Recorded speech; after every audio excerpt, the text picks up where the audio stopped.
Hello, everybody. I am Andrea Bianchi, and since 2017, I work as horticulturist and researcher at Muse, the Science Museum in Trento, Northeast Italy. My research mainly focuses on the ecology of Tanzanian rainforests, as well as on the taxonomy of tropical flora.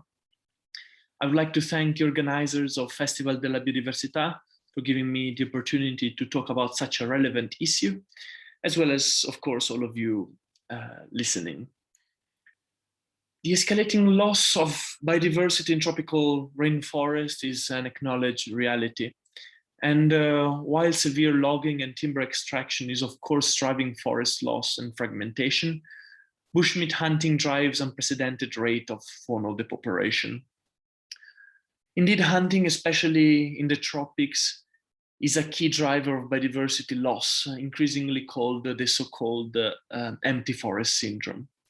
In this context, understanding the effects of defaunation on forest dynamics becomes an important question in ecology and conservation science. There is growing evidence that defaunation can alter the composition of tree communities through effects on seed dispersal and cause tree recruitment to be dominated by smaller seeded and abiotically dispersed species. The decline of large frugivorous vertebrate due to hunting can therefore result in a decrease in the number of big-seeded, slow-growing species that depend on them for the dispersals of their seeds, potentially also affecting carbon storage. This is of critical relevance under current and projected climate change, because tropical forests are one of the largest terrestrial carbon pools and so play a fundamental role in climate regulation. The aim of this research was indeed to conduct an empirical study to test the hypothesis that the extirpation of primates and other larger mammals impacts the regeneration and vegetation dynamics in an evergreen rainforest in an area of outstanding biological diversity, which is the Udzungwa Mountains of Tanzania. For tree recruitment, we mean the process through which new trees, seedlings specifically, are added to the existing population of mature trees. The vast majority of Tanzanian forests are found in the mountains of the Eastern Arc. These are very ancient mountains composed of Precambrian crystalline rocks, which are more than 500 million years old. And the Eastern Arc Mountains are composed of 13 separate blocks, separated by more or less arid plains, which do not allow the spread of species from block to block. The incredible richness of the Eastern Arc is due to the climatic stability that has characterized these mountains for the last 30, perhaps 45 million years. Indeed, warm ocean currents run from the Sumatran coast all the way to the African coast, and in the same direction, the trade winds blow for several months a year, loading up with moisture and dumping it as rain on the eastern side of the Eastern Arc. And it is precisely this stability that has allowed the maintenance of forests for 30 million years, effectively providing a refuge for rainforest species while the rest of the continent dried out irregularly. On the Eastern Arc, we have both the survival of paleoendemisms, as well as the recent radiation of numerous species, such as those of the genus Impatiens, which has its center of war diversity on the Uluguru or the Udzungwa. We call these more recent species neoendemisms. Of the 13 mountain groups that make up the Eastern Arc, the largest and most biologically rich is the Udzungwa Mountains on the southwestern edge of the Eastern Arc. It covers an area of about 16,000 square kilometers, unfortunately, much of which has now been converted to agriculture, and is now characterized by many different vegetation formation. The steep east-facing escarpments, where I conducted fieldwork, are covered by rainforest, while the western slope, on the other hand, is in rain shadow and characterized by savannas and grasslands as well as decidedly more arid, almost sub-desertic area.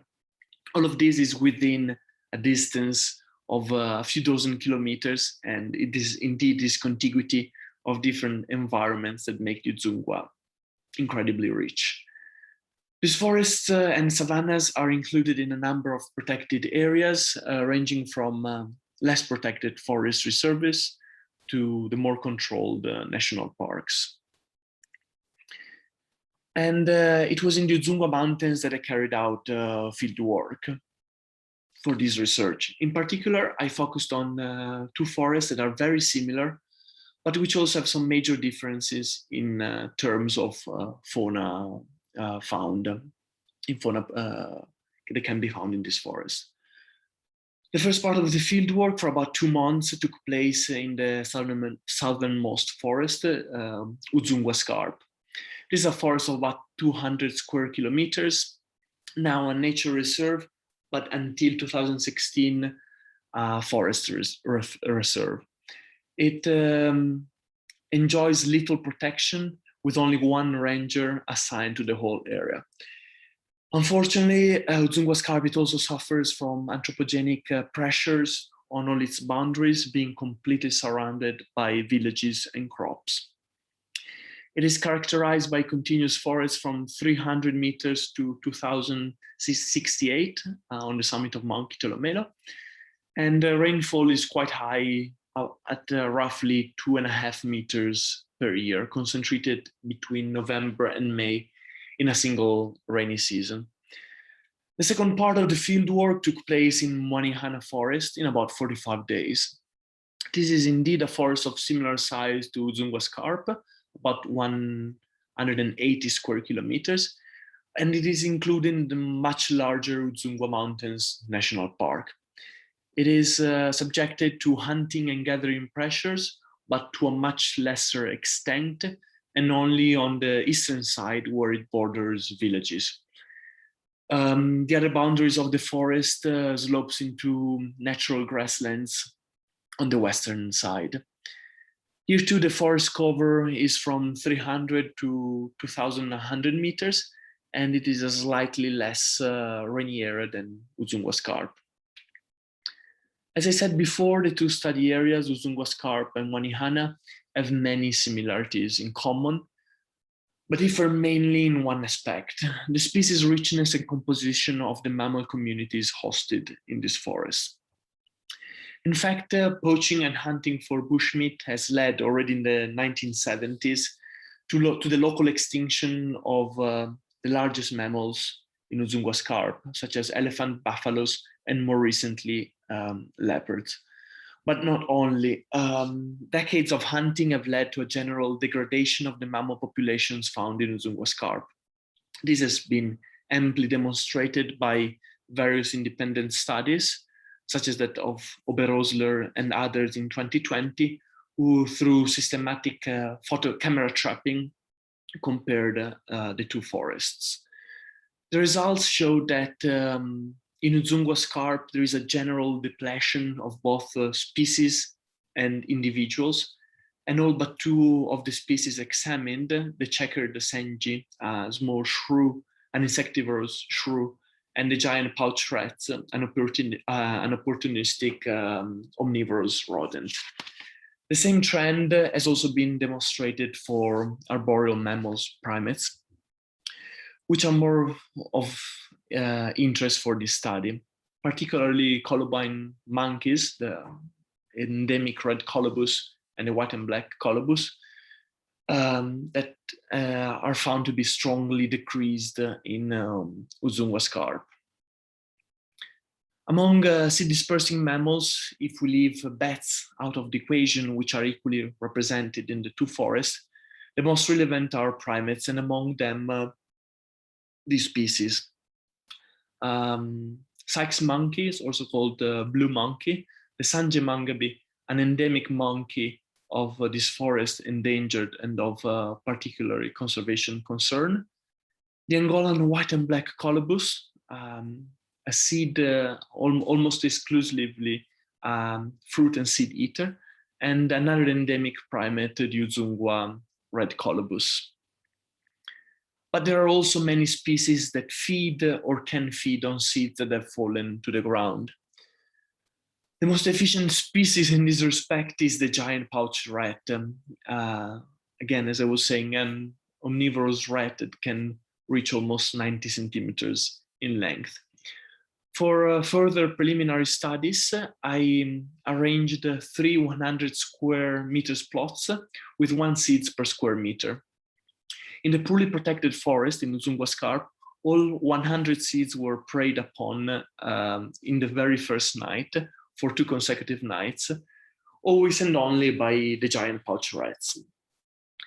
In the well-protected forest, the seeds survived an average of 2.5 nights and were preyed upon by various species such as suni, a small forest antelope, but also birds such as the guinea fowl. In order to effectively study regeneration, a total of 36 plots of 25 square meters each were laid out, 18 in each forest. The plots were arranged randomly, but with the restriction of being in full shade and not directly under trees dispersed by primates to avoid the aggregation of seeds that were not effectively dispersed. After placing sisal cordlets to facilitate sampling, all seedlings lower than 1 meter were recorded and identified in the field at morphospecies level.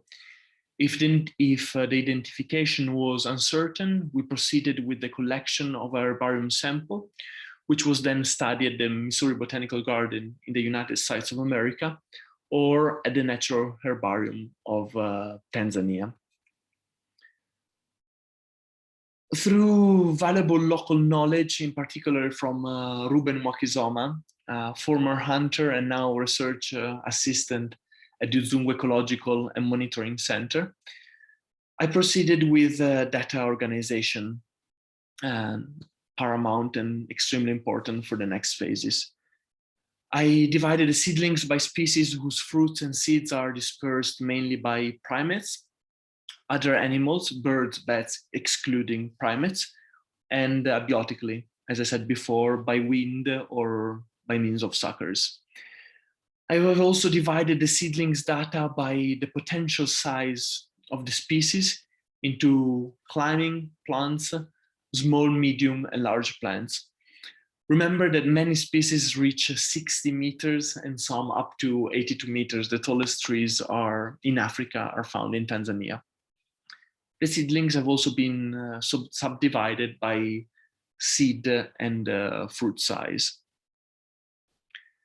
In the 36 plots, totaling almost 1,000 square meters of undergrowth sample, we identified a total of 95 morphospecies. For now, we have, as done for other studies in the paleotropics and neotropics, referred to the local name in the Hehe language. The Hehe language is the Bantu language spoken by the Hehe people of the Iringa region in southern Tanzania. The Hehe people lived in the forest and have countless names, countless local names for both plants and animals living in the forest. In the table, we can see an excerpt of the larger table containing the 95 species sampled, their name in Hehe, the number of seedlings sampled in each forest, and in the formation I mentioned in the previous slide. Just out of curiosity, in the Hehe language, with very few rare exceptions, plant names starting with K are of a small plant or creepers. If they start with L, they are of climbers, and with M, they are of large trees or trees.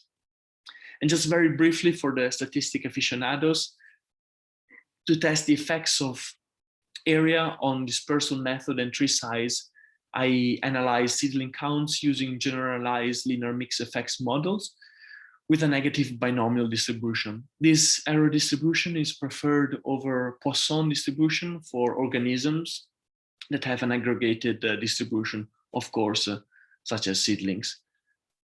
The potential variance given by plot location and species has been explained by setting plot and Hehe name as random intercepts and as fixed effects, I placed the fruit, seed, disperser, tree type, and area. Okay, but now finally to some results, and unfortunately, as we expected and as demonstrated for other studies conducted in the tropics, we see a significant decrease of species whose seeds are dispersed by primates, particularly in the red bar showing the hunted forest, as well as an increase in the species in the trees dispersed by animals, also in the hunted forest.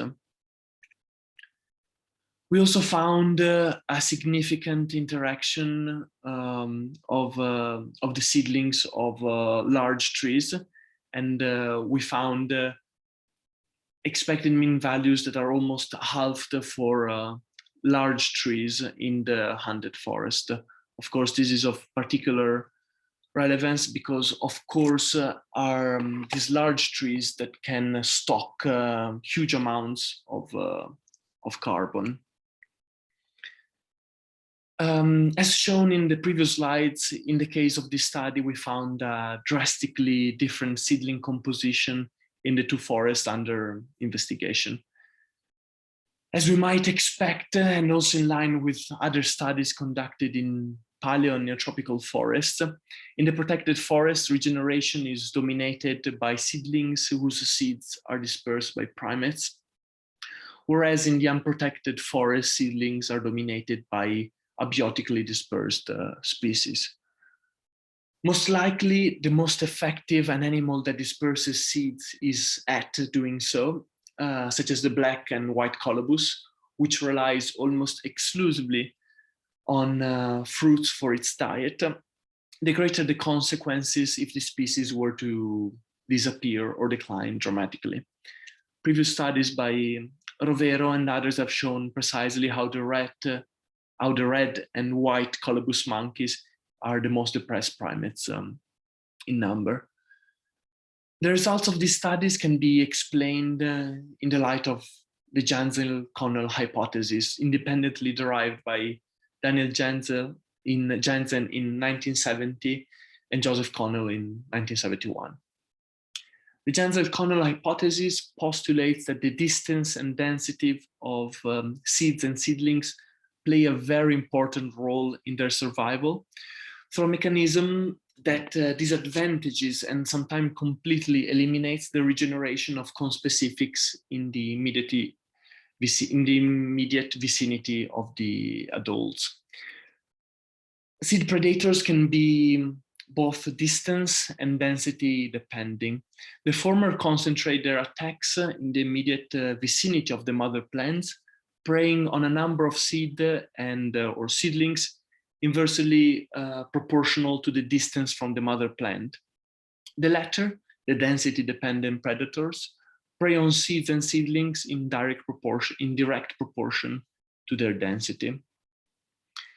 As a result, seedling germination and survival is highest at a certain distance from the mother plant.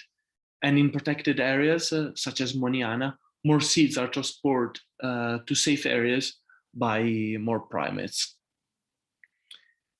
In conclusion, the results of this research are aligned with those from a number of other studies and identify the central role that mammals play in rainforests, in their regeneration and maintenance. Indeed, primates and other mammals are a key component of the complex series of mechanisms that explain the incredibly rich biota found within tropical forest. And even though it's not easy and not straightforward to extrapolate from seedlings to mature trees composition, it is safe to assume that a forest void of larger seed dispersers and rich in seed predators will face a drastic change in tree community and composition. This will result in a forest that is not only void of primates and other frugivore mammals, but more importantly, may result in a breakdown of the ecosystem services provided by the forest itself. Moreover, if conservation and protections continues to be ineffective, such as unfortunately very often found in the tropics, mammal populations could fall below a recovery threshold, effectively shaping a forest with fewer, smaller species that often dominated by opportunistic taxa, like the giant pouch rat often mentioned. So, and it's of course much easier said than done. It is of utmost priority to focus conservation efforts now across defaunated tropical biodiversity before we lose mammal communities or these become too impoverished. I would like to thank you, all of you, for listening. And of course, I also would like to thank the National Geographic, University of Pavia, and Muse for funding this work, as well as the Tanzania National Park Authority, Tanzania Forest Service, and Tanzania Commission for Science and Technology that granted research permit and hospitality while I was in Tanzania. Thank you very much.